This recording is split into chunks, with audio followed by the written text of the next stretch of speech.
The moment before a blessing is not always beautiful. Sometimes it is silent. Sometimes it is lonely. Sometimes it feels like you are losing everything. But this is how the divine cleans your hands, so you can hold something greater. Before God gives you more, He teaches you how to need less. In life, we often imagine divine blessings arriving with noise, celebration, applause, abundance. But in truth, when something sacred and significant is being prepared for a woman, what precedes it is often a mysterious stillness, a quiet unraveling.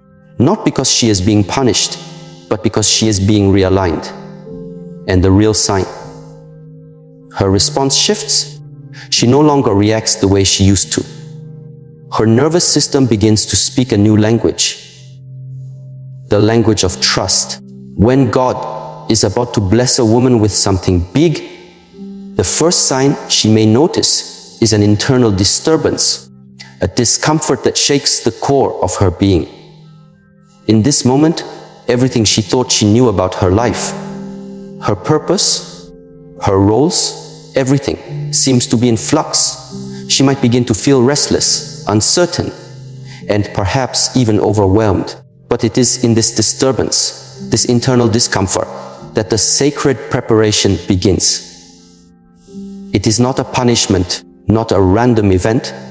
It is the universe, the divine, preparing her for a blessing so large that it requires a shift, a stretch, a transformation. The discomfort is the pressure that builds up in the soul before it can expand to hold something greater. You see, when God is about to elevate a woman, she is first required to face the deepest parts of herself. Often, this begins with discomfort, whether it's in her relationships, her job, or even within her own mind. She might find that people around her begin to treat her differently, or perhaps she begins to feel disconnected from things that once brought her joy or security. This sense of disconnection can be unsettling, but it is precisely this discomfort that provides the necessary space for something new to enter. It is like the pain of childbirth, where the body must stretch and rearrange before bringing forth new life. The soul too must stretch to make room for a bigger blessing. And this process is neither quick nor easy. It requires patience, awareness, and a willingness to surrender to the journey, even when the path is unclear. In these moments of discomfort, many women make the mistake of seeking immediate relief. They want to return to their old way of life, the familiar, the comfortable. Yet, if they take a step back and allow themselves to feel the discomfort fully, they will realize that this is not an obstacle, but a gift. Discomfort is the teacher that prepares them to let go of what no longer serves them. It helps them recognize the false beliefs, the limiting patterns, and the attachments that have kept them stuck in one place. And as painful as this may be, it is the first step toward liberation. The brain is wired to seek comfort and avoid pain, but when we only seek comfort, we miss the opportunities for growth that discomfort brings. Neuroscience shows us that when we are faced with discomfort, the brain activates certain regions that help us process and adapt to stress. This is a protective mechanism, but it is also a chance for transformation. When a woman learns to sit with discomfort, rather than running from it, she begins to train her nervous system to stay calm in the face of uncertainty. This is where true growth happens, not in the moments of ease, but in the moments of discomfort, when the soul is stretched. Consider the story of a woman named Maya. Maya had always been successful in her career, but she felt a deep sense of dissatisfaction that she couldn't explain. She had built her life around external achievements, her job, her relationships, her image. But deep inside, she knew something was missing.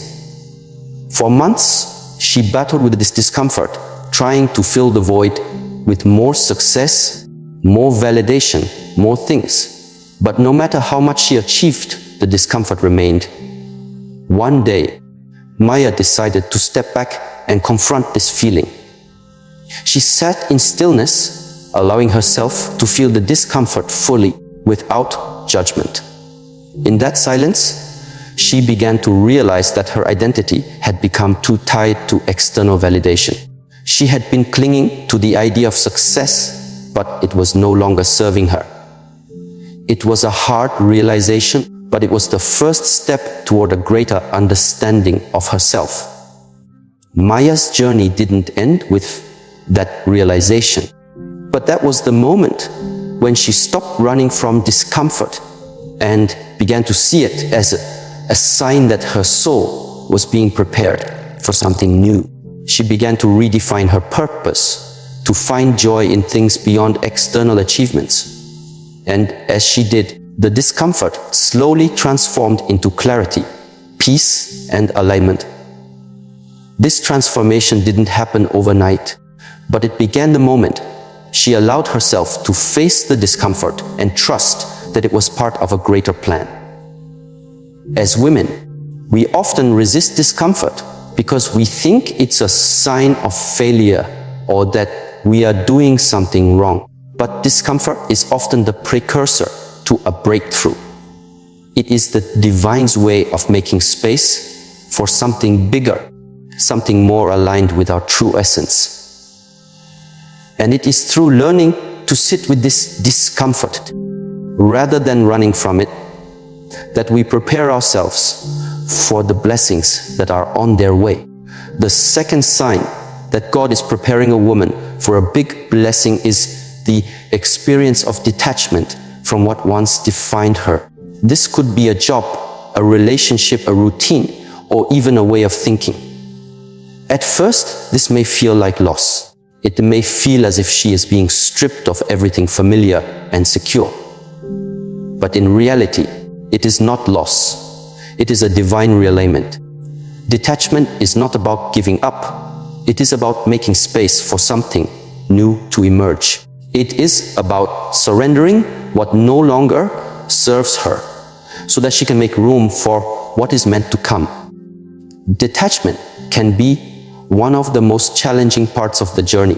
It often requires a woman to let go of her attachments to the things, people or identities that have defined her for so long. This could be the attachment to her job title, her relationship status, or even the way she has been perceived by others. These attachments are like chains that keep her bound to the past, to the person she once was. But when God is preparing her for something bigger, she will begin to feel the pull to release these chains, even if it feels uncomfortable or scary. This is where the real transformation happens. Detachment is not about becoming cold or indifferent. It is about releasing the need for external validation and embracing the inner knowing that what is meant for her will find its way. This is where faith comes into play. Faith is not just about believing in something outside of ourselves. It is about trusting in the wisdom of our own soul and knowing that what is being taken away is making room for something better. When a woman detaches from what no longer serves her, she experiences a sense of freedom. She is no longer bound by the expectations of others, the weight of her past, or the fear of the unknown. Instead, she stands in her power, knowing that she is worthy of what is to come. This shift in perspective allows her to attract the people, opportunities, and experiences that are aligned with her highest good. The process of detachment can be likened to a tree shedding its leaves in the fall. The tree doesn't mourn the loss of its leaves. It knows that the shedding is necessary for new growth. Similarly, when a woman detaches from the things that have defined her, she is creating space for new growth, new blessings, and new opportunities to flourish. There is a woman I once knew named Grace, who had spent decades building a successful career in a corporate environment. She was well respected and admired for her achievements, but deep inside, she felt a quiet yearning for something more. It wasn't that she didn't enjoy her work, but she knew that there was more to life than just climbing the corporate ladder. Over time, she began to feel a sense of detachment from her job. She didn't feel the same excitement or fulfillment she once did. At first, she resisted this feeling, thinking that it was a sign of failure. But as she took time to reflect, she realized that her soul was asking her to let go of her attachment to her career. It wasn't that her work was bad or wrong. It simply wasn't aligned with her deeper calling anymore. Grace made the difficult decision to leave her job and pursue a path that felt more authentic to her. She didn't have all the answers, but she trusted that this detachment was leading her to something greater. Over time, she began to explore new passions, learn new skills, and build a life that was in alignment with her true purpose. And as she did, she attracted new opportunities, new people, and a deep sense of fulfillment that she had never experienced before. Grace's story is not unique. Many women, at some point in their lives, experience a sense of detachment as they outgrow certain roles or identities. It can be a painful process, but it is also a necessary one. Detachment creates space for something new to enter, and when we learn to embrace it, we find ourselves in the flow of life, open to receiving the blessings that are meant for us. Detachment also teaches us to embrace impermanence. Everything in life is in a constant state of flux: relationships, careers, even our own identities. When we cling too tightly to the things that once defined us, we block the flow of new blessings. But when we learn to let go, we create room for the new to emerge. And in this process, we learn to trust the divine timing of life, knowing that what is meant for us will always find its way. Detachment from what once defined her is rarely a moment of celebration. More often, it is a quiet, sacred moment of internal shift, a moment that a woman may not even notice at first. It begins subtly. The conversations she used to enjoy start to feel shallow. The daily routines that once gave her a sense of identity now feel like a performance. The roles she played so well, partner, mother, leader, caretaker, start to feel like garments that no longer fit. There's nothing inherently wrong with these roles, but something inside her begins to whisper, "You are more than this." And that whisper, though gentle, is unrelenting. This is the beginning of detachment, not because she has stopped caring, but because she has started waking up. When the divine prepares a woman for a blessing far greater than what she has imagined, there is often a clearing, a release. From the outside, this can look like her pulling away from familiar environments or people. But within, something deeper is happening. Her inner compass is realigning, pointing her towards something more authentic. This realignment requires space, and space cannot be created without letting go. Letting go is not always a dramatic act. Sometimes it looks like no longer forcing conversations that don't nourish her. Sometimes it looks like no longer chasing approval in relationships where she is not seen. Sometimes it's simply the internal act of no longer needing to prove herself to anyone, including herself. This quiet detachment can be unsettling, especially for a woman who has built her identity on being reliable, needed, and constantly available. In many cultures, women are taught to define themselves by how much they can give.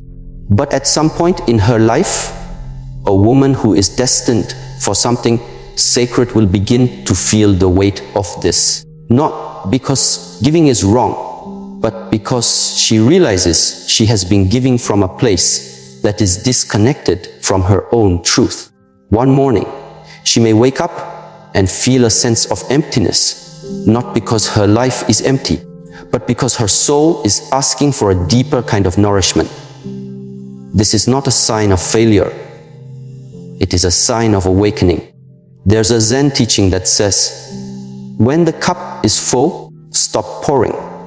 Many women have lived years pouring into everything around them. Relationships, jobs, communities, while never stopping to examine whether the cup they're filling is actually their own. Detachment begins when she finally pauses and asks, what am I pouring into? And is it giving anything back? At first, she may feel guilt. Society tells her that pulling back means she's selfish or ungrateful. But emotional maturity teaches her that honoring her soul's truth is not selfishness, it's alignment. And alignment is the only place from which real love, real purpose, and real peace can grow. Consider Elena, a woman in her 50s who had built a life around caring for others. A devoted wife, a nurturing mother, a loyal employee. She rarely took time for herself, believing that her worth was tied to her usefulness. Over time, however, she began to feel invisible in her own life. She wasn't angry, just tired. One evening, after cooking dinner and cleaning the kitchen in silence, she looked in the mirror and whispered, I don't know who I am anymore. That moment, though painful, was sacred. It marked the beginning of her detachment. Not from her family, but from the idea that her identity had to be tied to how much she gave to others. She began making small changes, walking alone in the mornings, reading again, exploring painting, which she hadn't done since her 20s. She didn't announce these changes. She simply began honoring the quiet voice inside her that had long been silenced. In time, her relationships transformed, not because she demanded it, but because she returned to them no longer depleted, but whole. There is a spiritual and psychological mechanism at play here. From a neurological standpoint, attachment creates familiar neural loops. When we are attached to a role, an identity, or even a dysfunctional relationship, our brain finds comfort in that predictability. Letting go of these attachments rewires our brain.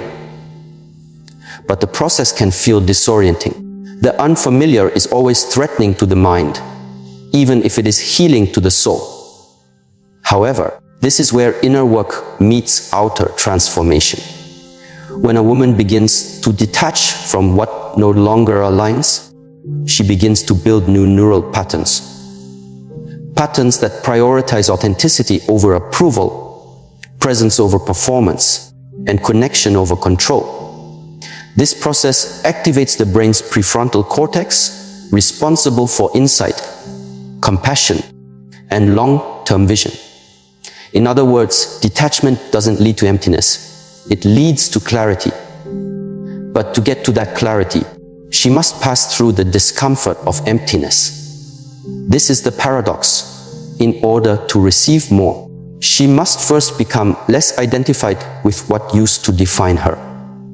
And this process cannot be rushed. Eastern philosophy teaches that non-attachment is not the absence of care, but the presence of clarity. It is the wisdom to love fully without clinging, to engage deeply without losing oneself, and to walk away when peace costs too much. In Taoist tradition, the river flows not by force, but by following its natural path.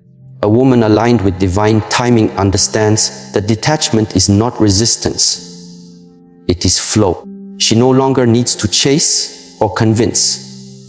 She trusts that what aligns with her truth will stay, and what doesn't will naturally drift away. In relationships, this shift is often the most noticeable. When a woman is being prepared for a higher, kind of love. She will first be asked to release the lesser versions she has accepted. This could mean the emotionally unavailable partner, the one-sided friendships, or the constant dynamic of overgiving. She doesn't need to argue or explain. She simply begins to feel the dissonance and gently steps away. It may be subtle. She may stop replying to certain messages. She may no longer engage in conversations that drain her spirit. She may choose silence where she once tried to fix. These acts are not cruelty. They are wisdom in motion. And this wisdom is often misunderstood by those who are not yet ready to meet her in that space of truth. There's a quiet story told in many monastic traditions about a woman who sought wisdom from a monk. She asked him how to find peace in a world filled with noise, pressure, and responsibility. The monk replied, "Empty your hands." The woman looked down, confused. "But I'm not holding anything." The monk smiled gently and said, "Not with your hands, with your heart." Detachment is the process of emptying the heart of everything that is not love, not truth, not aligned. It is the act of making space, not for less, but for more of what matters. This emotional clarity begins to reflect in her posture, her breathing, her presence. When a woman no longer clings to false identities, her nervous system begins to calm. Her breathing becomes deeper, more grounded. Her shoulders soften, her voice steadies. Presence returns. She no longer rushes to respond, react, or prove. She moves with deliberateness, not because she is guarded, but because she is centered. There is a powerful physiological shift that occurs when detachment becomes embodied. The parasympathetic nervous system, responsible for rest and regulation, becomes dominant. This shift lowers stress hormones like cortisol and increases oxytocin, the hormone of bonding and connection. Ironically, the more detached she becomes from ego-based relationships, the more authentically she can connect. Detachment does not kill intimacy. It purifies it. This is why many women who undergo this transition find themselves attracting different kinds of people. Their conversations shift from gossip to growth. Their connections move from transactional to transformational. They are no longer available for half-hearted interactions because they have tasted what it feels like to be whole. A woman named Zahra once shared her experience after leaving a long-term relationship. It wasn't abusive or dramatic, but she knew in her heart it was no longer aligned. "I had become so used to being half-seen," she said, "that I forgot what it felt like to be fully met." After the relationship ended, she entered a long period of solitude. Not loneliness, solitude. During that time, she journaled, walked in nature, studied healing modalities. She said the hardest part wasn't being alone. The hardest part was letting go of the part of her that believed she needed someone else to validate her existence. That part had grown strong through years of conditioning. But as it dissolved, something softer and stronger took its place. Zahra learned to hear her own voice again. She began painting, something she hadn't done since childhood. She met people, not through apps or agendas, but through alignment. One of those people became a close friend, another became a mentor, and in time, someone entered her life who met her not with intensity, but with presence. And she was able to receive it, not because she was lucky, but because she had made room. This is the invisible work that precedes visible blessings. Before a woman can receive something sacred, she must first create space. Detachment is the broom that sweeps the inner temple clean. And yet, this process is not linear. Some days, she will feel clear and empowered. Other days, She will grieve the old identities she is releasing. She may even return briefly to familiar habits, not as failure, but as part of integration. Healing is not a straight line. It is a spiral, a dance, a returning. The key is not perfection, but presence. To stay aware, compassionate, and curious.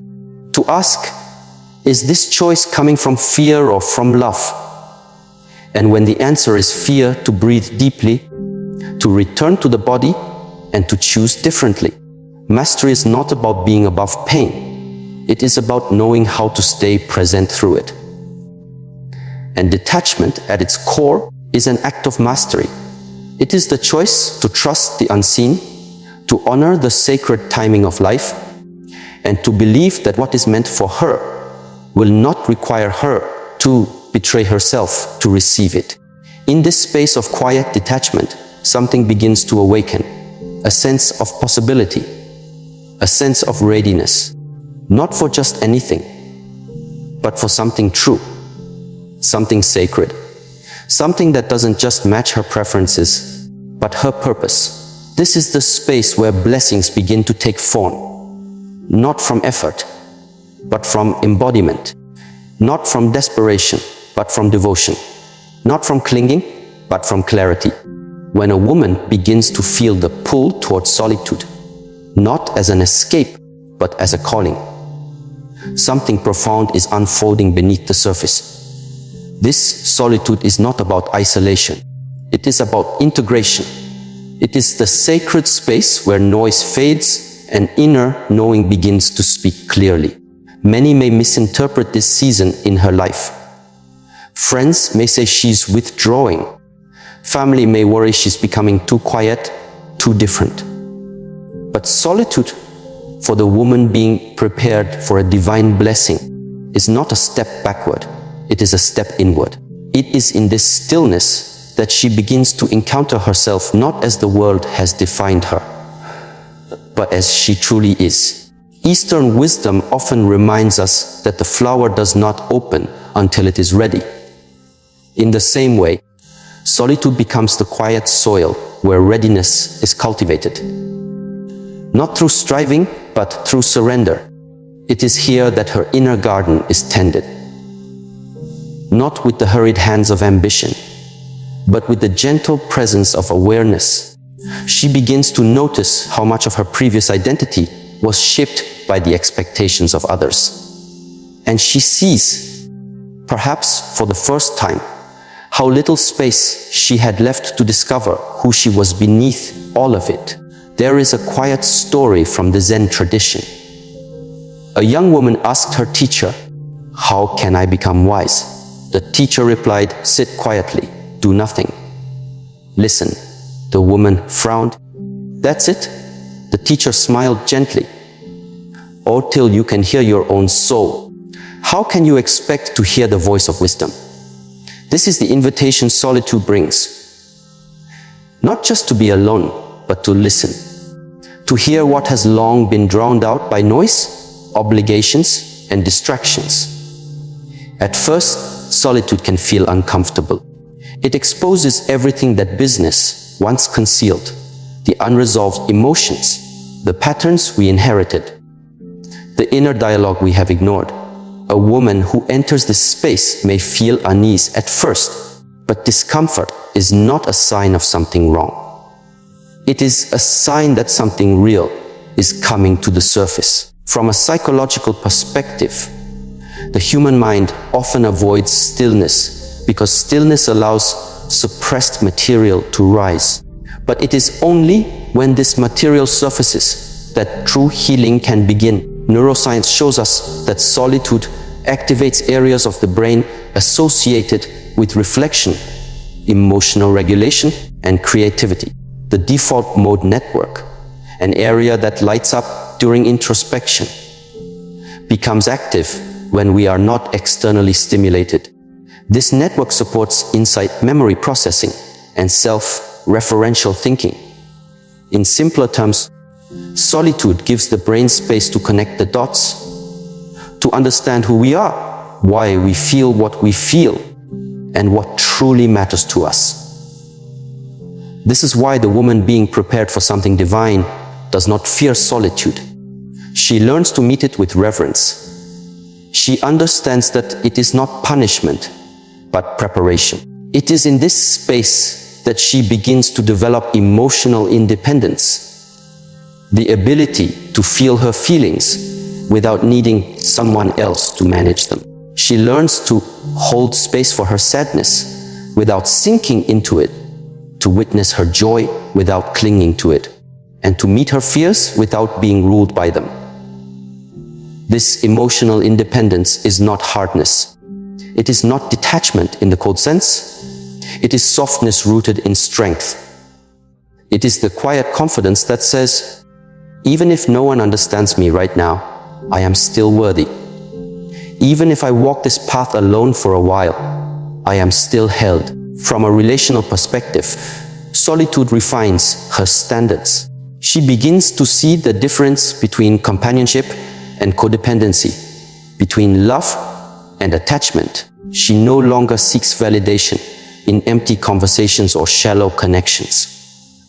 She becomes willing to wait, not out of pride, but out of self-respect. She knows now that temporary companionship is not worth the cost of long-term misalignment. Consider the story of Amara, a woman in her early 40s who, after a painful breakup, chose to spend a year in solitude, not in complete isolation, but in intentional quiet. She stopped dating. She reduced her social circle. She committed to weekly walks by the lake near her home and daily meditation. At first, she said, the silence was deafening. Her phone, once always buzzing, grew quiet. Her evenings, once filled with company, became spacious. I felt like I was disappearing, she said. But over time, she realized something else was happening. She wasn't disappearing, she was emerging. During that year, Amara began journaling every day. She wrote letters to herself, to her younger self, to the woman she wanted to become. She started attending therapy. She explored the roots of her patterns. Why she always chose emotionally unavailable partners. Why she feared being truly seen. It was hard work, uncomfortable work, but it was sacred.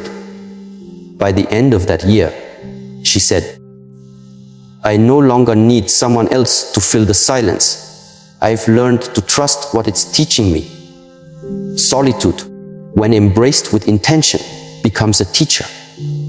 It teaches patience, because growth does not happen on demand.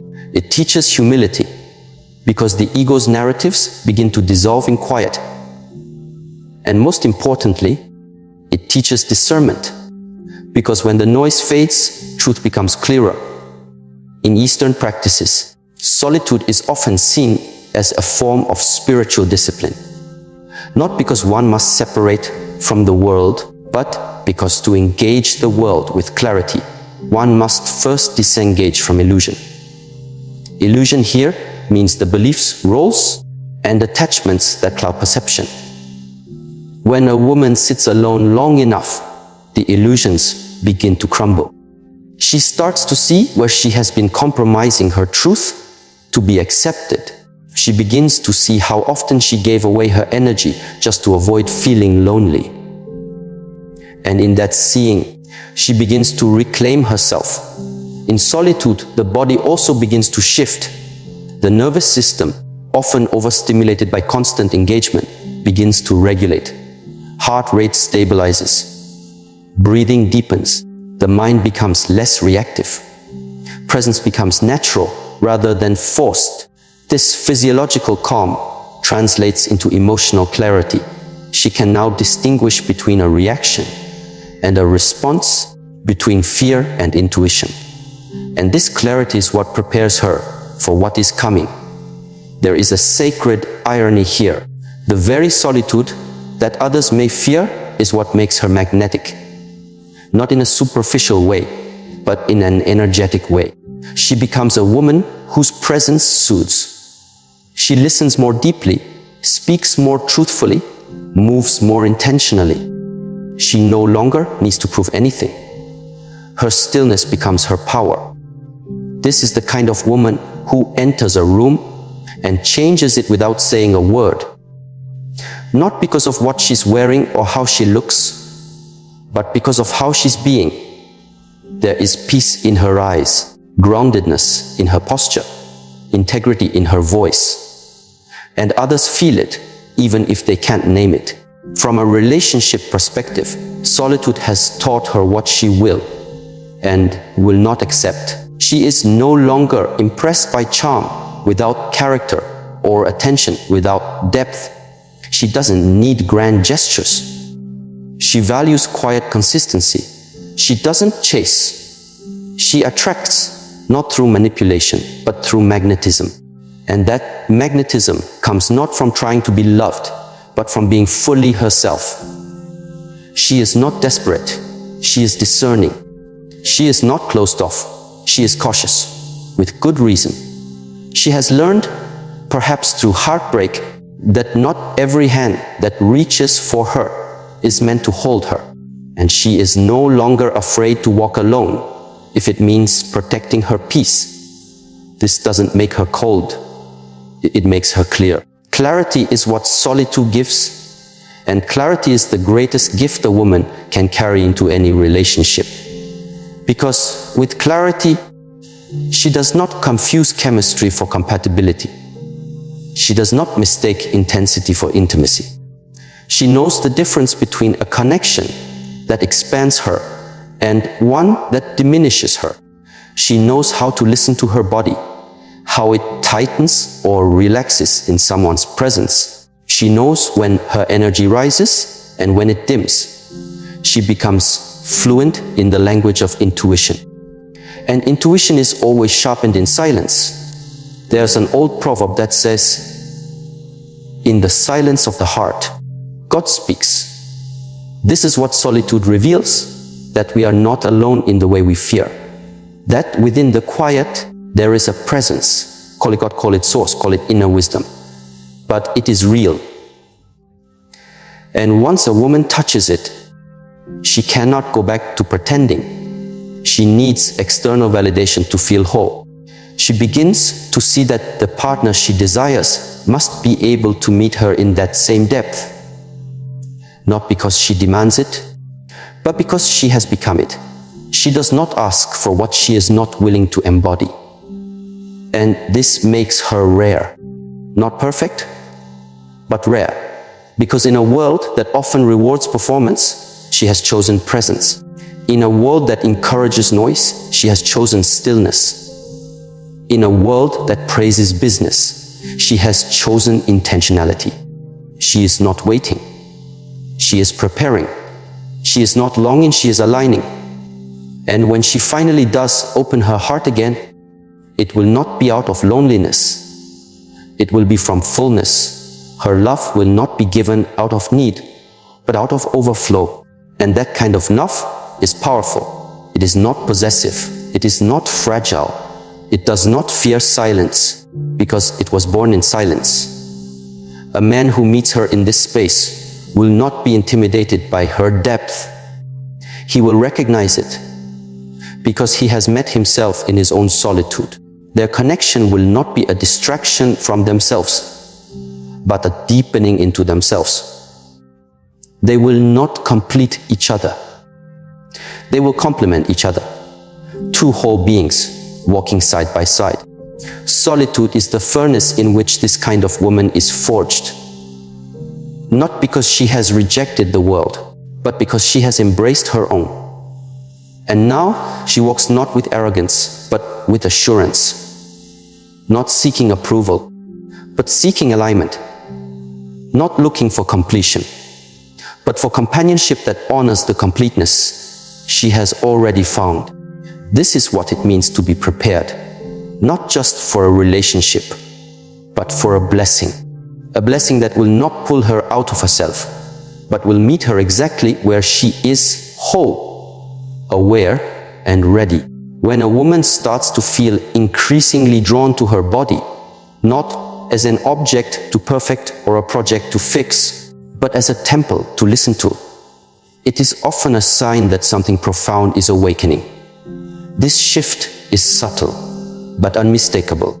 She becomes more attuned to how she breathes, how she walks, how she holds tension in her shoulders or softness in her belly.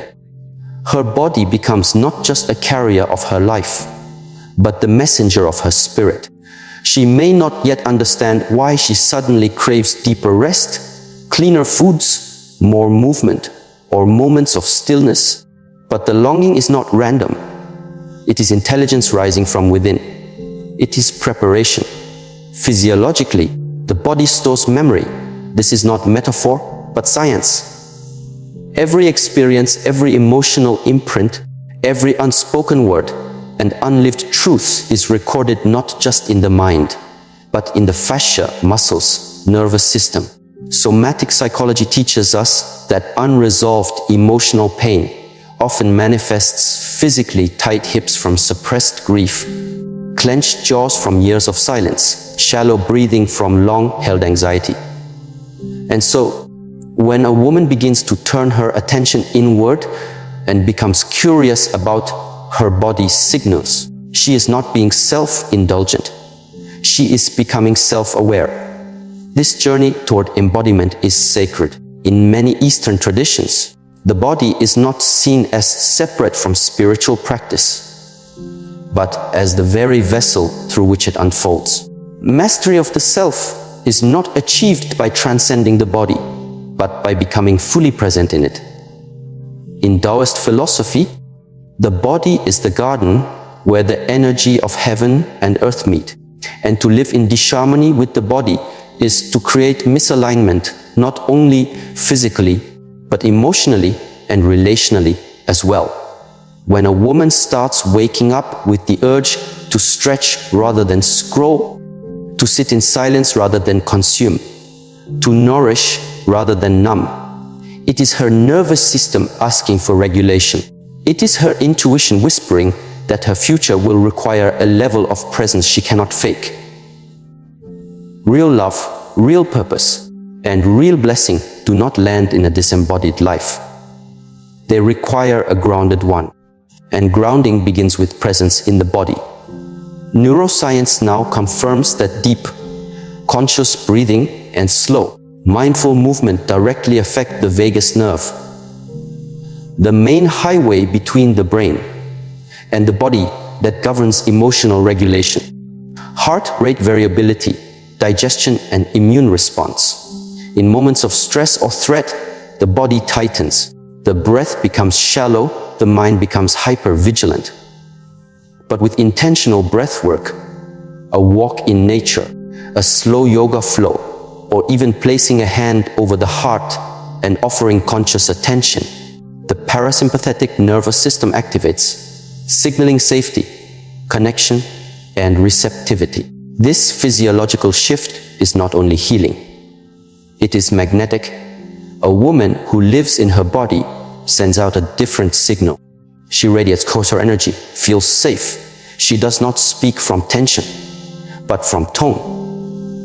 She listens not only to words, but to resonance. In a relationship, this becomes her quiet superpower, because when she is embodied, she is no longer easily manipulated by outer noise. She can sense when something is off, even if it sounds right. She can feel the difference between sincerity and performance. She doesn't just hear what's said. She feels what is meant. This embodiment also creates a kind of emotional sovereignty. She stops outsourcing her power to someone else's attention or approval. She no longer needs to be chased in order to feel desirable, nor does she chase in order to feel worthy. She holds herself in a way that invites presence, not performance. And when someone steps into her space, they are met not with desperation, but with depth. There is a quote from Clarissa Pinkola Estes that says, "A woman must be able to stand in the storm and not shrink back." But to do that, she must first learn to stand in her own skin and not abandon herself. Consider the story of Lyora, a woman in her mid-50s who, after years of chronic fatigue and low self-worth, decided to change not her life circumstances first, but her relationship with her body. She began with breathwork, just 5 minutes a day. Then she introduced slow walking meditations in the forest near her home. Over time, she stopped eating in front of the television and instead lit candles at her dinner table, eating in silence, feeling each bite. These weren't grand changes, but they were consistent, and something began to shift. Her posture changed. Her digestion improved. But more than anything, her relationship shifted. She stopped saying yes when she meant no. She left a relationship that had become more draining than nurturing. And when asked how she found the courage, she said, "I stopped treating my body like a servant and started treating it like a friend. And I realized I didn't want my friend to suffer anymore." This kind of embodiment creates alignment between body, mind, and emotion. And in this alignment, something sacred happens. Desire becomes discernment. Cravings turn into clarity. The woman no longer asks, "What do I want to feel in this moment?" She begins to ask, "What does my body need to feel safe, alive, and aligned?" And that question changes everything. It changes how she speaks, how she relates, how she loves.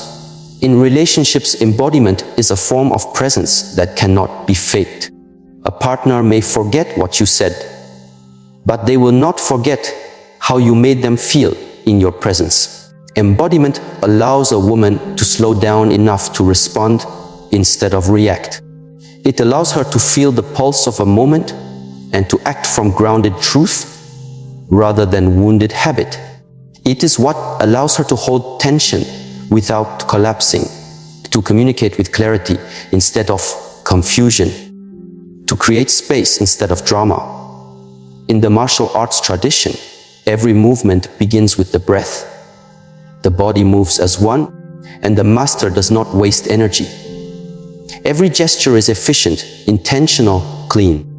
This is not because they are trying harder, but because they are more attuned. A woman in her body becomes a master of her space. She doesn't need to dominate it. She becomes it. She doesn't need to be the loudest in the room. She becomes the most aligned. There's a story in the Japanese art of kintsugi where broken pottery is repaired with gold. The cracks are not hidden, but highlighted, because the vessel is not less valuable after breaking. It is more.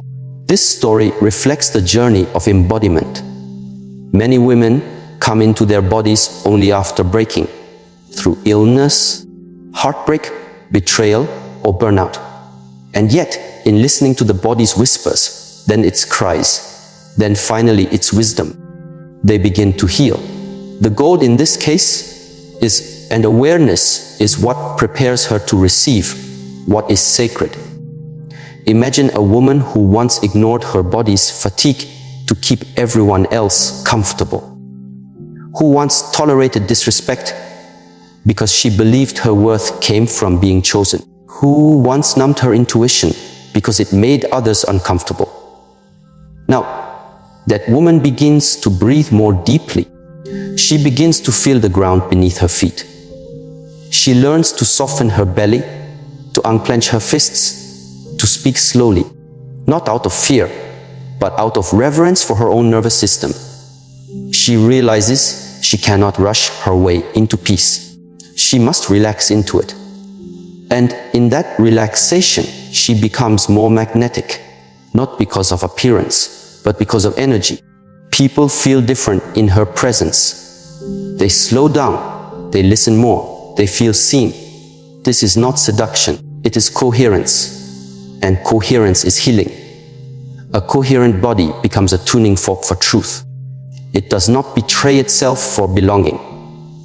It does not twist itself into shapes for approval. It does not override its own signals. It becomes a compass. And this compass is essential for discerning who to trust, what path to take, and what blessings are truly aligned. When the body says yes, it expands. When it says no, it contracts. But if we have spent a lifetime overriding those signals, we no longer trust ourselves. Embodiment is the journey of remembering that the body is not a liar. It only speaks in sensations, not in words. And those sensations are the language of soul. A woman who becomes fluent in this language will not be easily swayed by flattery. She will not be seduced by potential. She will sense whether someone's energy calms her or confuses her, whether they bring peace or provoke anxiety. And this sensing is not paranoia. It is protection. It is presence. This is the wisdom of embodiment. It is not loud. It does not demand. It simply knows. And in that knowing, she begins to honor herself. She says no without guilt. Yes without fear. She chooses presence over performance, depth over distraction, rest over rush. In relationships, this woman becomes a sacred mirror. Her embodiment reflects where others are disembodied. And while that may intimidate some, it will also awaken others. She doesn't need to teach with words. She teaches by being. Her partner may feel more grounded around her, more open, more honest. Not because she forces it, but because her presence invites it. This is not about being perfect. It is about being honest. Being embodied does not mean she never feels fear. It means she feels it and doesn't abandon herself. It means she breathes through discomfort.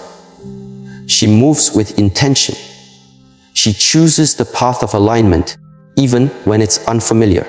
And as she continues this journey of listening, breathing, softening, standing, she becomes the very space into which blessings can land. Not because she is trying to be ready, but because she is willing to be real. The body does not lie. And when a woman begins to trust her body again, she begins to trust life. She becomes both the storm and the stillness, the flame and the foundation. And in this sacred rhythm, she prepares not only to receive love, but to embody it. When a woman begins to feel more peace in being alone than in being surrounded by people who don't understand her, something essential is transforming within her. This transformation is not always comfortable at first. It often arrives after years of exhausting relationships, surface-level conversations, and the quiet pain of constantly needing to explain herself to those unwilling or unable to truly see her. The shift doesn't happen all at once. It begins like a murmur deep in the soul, a tiredness of noise, a disinterest in pretending, a gentle pulling inward. She may not fully understand why. She starts canceling social invitations, or why she no longer feels energized by the company she once kept. But what she is experiencing is not disconnection. It is recalibration. In a world that conditions women to believe that their value comes from being chosen, included, praised, or desired, solitude becomes a revolutionary act of self-recognition. Not isolation, but intentional solitude. The kind that makes room for clarity. The kind that reminds her that being alone and being lonely are not the same. In modern psychology, we refer to this as differentiation. It is the ability to maintain one's sense of self while in connection with others. A woman who finds peace in solitude is often a woman who has reached a threshold where she can no longer betray her own essence just to maintain relational comfort. She has learned through experience and often through pain that proximity is not intimacy, that noise is not nourishment, that being tolerated is not the same as being treasured. This awakening does not make her bitter. It makes her precise. Where she once sought validation, she now seeks resonance. Where she once feared rejection, she now fears misalignment. And as she begins to choose herself, not out of arrogance, but out of necessity, Her energy becomes more focused, her presence more refined. This is not withdrawal, it is refinement, and it is a sign that something larger is preparing her from within. In Eastern wisdom traditions, the retreat into solitude is often the space where one cultivates inner stillness, which is the prerequisite for clarity. The Shaolin monks spend hours in silence, not because they have nothing to say, but because they are learning to listen. To truly listen, not only to the outer world, but to the rhythm of their own breath, the beat of their own heart, the direction of their inner compass. This discipline of listening becomes the foundation for self-mastery. In the same way, a woman who begins to feel more peace in her own company than in the company of confusion is not failing. She is evolving. Relationships are sacred, yes, but not all relationships are meant to go with us into every season. There are people who walk with us for a time, but whose presence becomes disruptive once we begin to rise. This disruption often appears as fatigue, self-doubt, or emotional constriction after spending time with them. Our nervous system responds before we even understand why. And for the woman who is becoming more sensitive to peace, this disruption becomes intolerable. Not because she is dramatic, but because she is healing. And healing sharpens our inner receptors for truth. There is a story of a woman named Alina who spent years in what appeared to be a healthy relationship. On the surface, everything seemed fine. Mutual respect, shared routines, polite exchanges. But Elena often found herself silencing her real thoughts in order to keep the peace. She withheld her emotions because she feared being misunderstood. She avoided topics that made her feel too vulnerable. And over time, she realized she was losing parts of herself just to maintain the illusion of harmony. One evening, after yet another dinner filled with small talk and no real connection, she sat on her balcony alone and felt an overwhelming peace wash over her. No one was there. No one was demanding her to shrink. And in that moment, she knew the peace of solitude was more nourishing than the performance of togetherness. This kind of peace is not apathy, it is alignment. When a woman learns to love her own company, she becomes less willing to entertain energies that disturb her inner harmony. She no longer needs to be seen to feel real. She no longer needs to be held to feel whole. She knows how to regulate her own emotional state. And this regulation creates a kind of freedom that cannot be replicated by external attention. It is the freedom of coming home to oneself. From a neurological perspective, the capacity to be alone and at ease is a sign of a well-regulated nervous system. In early childhood development, the presence of a safe, attuned caregiver allows the infant to internalize safety and self-soothing. But many women grow up without this foundation. Instead, they learn to attach anxiously, constantly scanning for connection, approval, or abandonment. When this attachment style persists into adulthood, solitude can feel unbearable.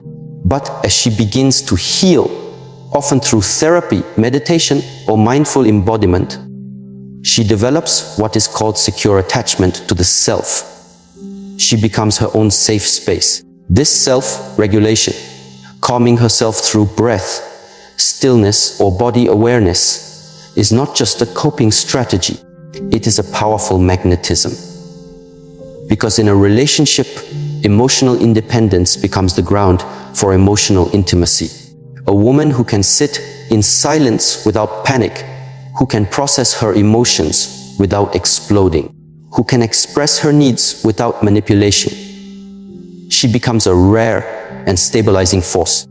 She no longer projects her chaos onto others. She carries her center with her, and this center becomes the sanctuary from which she relates This is why the peace found in solitude is so sacred.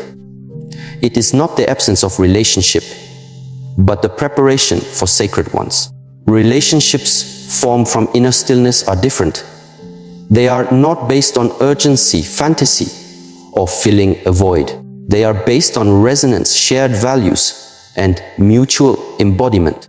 And a woman who finds peace in solitude will not settle for a relationship that feels like noise.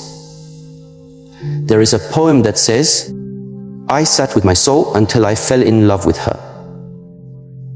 This is the essence of the shift. The woman who once anxiously waited for a message, who once accepted crumbs just to feel connection, who once tolerated confusion as a substitute for intimacy. She now lights a candle and writes in her journal. She plays music that speaks to her spirit. She walks through the forest and lets the silence answer her questions. And in doing so, she becomes a woman who no longer asks, "Will someone love me?" but rather, "Will this love align with my peace?" This is not loneliness. This is sovereignty. And in this state, she is not against love. She is preparing for it. She is no longer afraid to walk away from conversations that drain her. She is no longer willing to explain her worth to those committed to misunderstanding her. She is no longer seduced by charm if it does not come with consistency. She waits not in desperation, but in discernment. In practical terms, this might look like choosing a quiet evening over another social gathering that leaves her feeling empty. It might look like ending a situationship that brings more confusion than clarity. It might look like declining a second date, even if he checks all the boxes, because something in her body does not feel safe.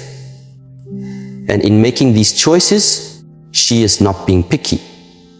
She is being protective of her peace.